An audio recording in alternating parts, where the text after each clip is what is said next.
மகா மேன்மையும் அருமையுமான வாக்குத்தத்தங்கள் 90. உம்மை உறுதியாய் பற்றி கொண்ட மனதுடையவன் உம்மையே நம்பியிருக்கிறபடியால் அவனை பூர்ண சமாதானத்துடன் காத்துக்கொள்வீர். ஏசாயா 26:23.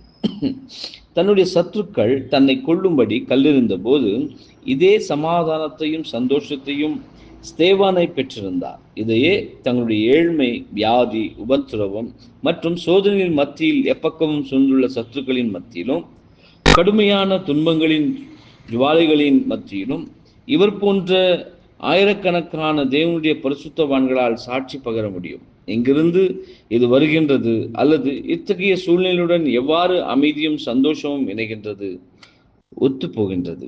அமைதியான மனமே இதற்கான விடையாகும். அதாவது உம்மை உறுதியாய் பற்றி கொண்ட மனதுடையவன் இந்த அமைதியை, இளைப்பாறுதலை அனுபவியாத வரையிலும் இவ்வமைதியின் ஆசீர்வாதத்தை எவராலும் உணர முடியாது.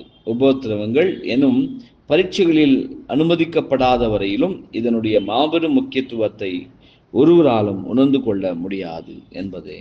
ஆமென்.